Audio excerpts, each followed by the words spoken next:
Hello friends, welcome to my channel Learn with Dr. Kizar. Today we are going to start a new series of learning income tax, a new chapter under income tax, that is income from capital gains.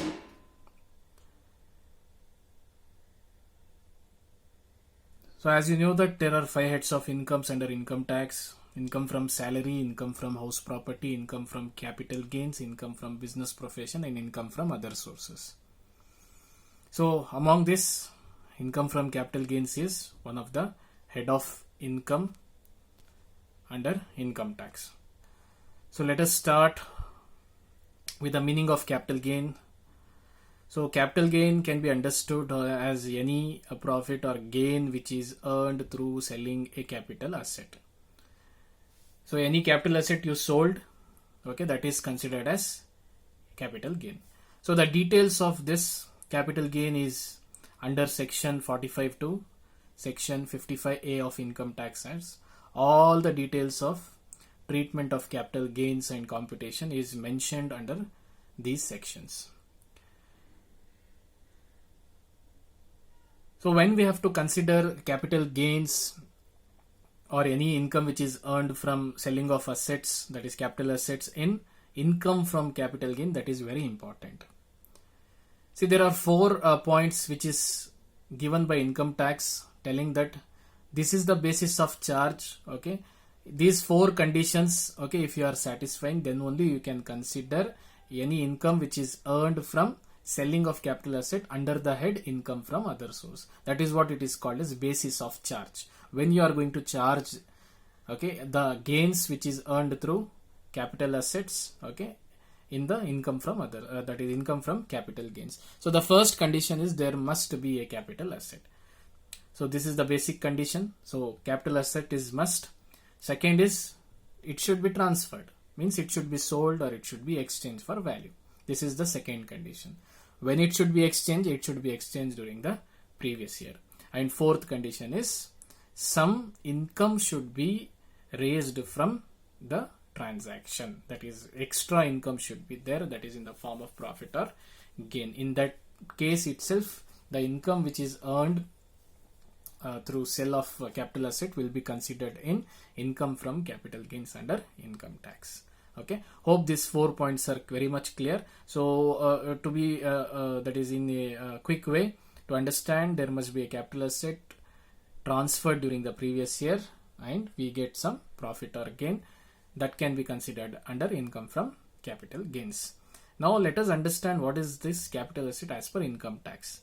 Any property which is movable or immovable, any property which is tangible or intangible, any property which is fixed or circulating, this is being told under section 2 subsection 14 of income tax. So any property in these cases, okay, can be considered as capital asset. Few of the examples are given below.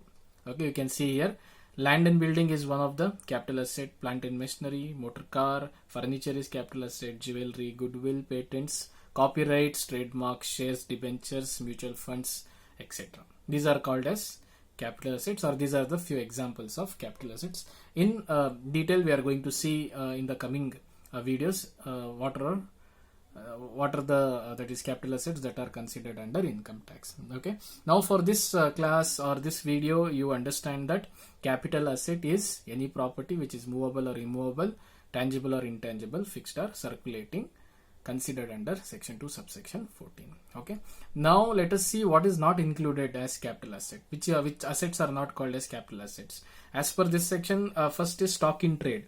Stock in trade means any raw material, any consumable stores, or any item which is kept for sale under business, okay, which is giving us that is recurring income, such is called as stock in trade.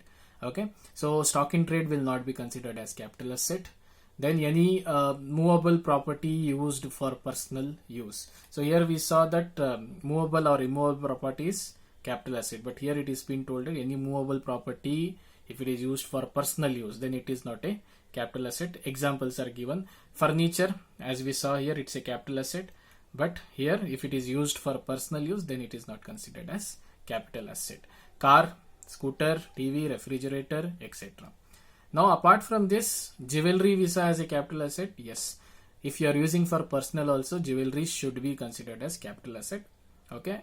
Then gold, there is jewelry made of gold, silver, precious stones. Then paintings and other archaeological collections or antique collections which we keep as personal for personal use, that will be also considered as capital asset. If it is used even for personal use, we have to consider this jewelry, painting, and archaeological collections. These are considered as capital asset. Then what is not considered? The above items. Apart from this, all the movable properties which are not considered if it is used for personal, this is not considered as capital asset. Then the third item is agricultural land. If it is situated in rural area in India, it is not considered as capital asset. Fourth is gold deposit bonds issued under Gold Deposit Scheme 1999. This is also not considered as capital asset. To simplify, 4 items: stock in trade, movable property used for personal use, agricultural land in rural areas, gold deposit bonds issued under Gold Deposit Scheme 1999. These are not considered as capital assets. Hope you have understood today's session about what is capital gain, when it should be charged to tax under income from capital gains, then what is capital asset, what is included as capital asset, what is not included as capital asset. See you in the next video. Thank you very much.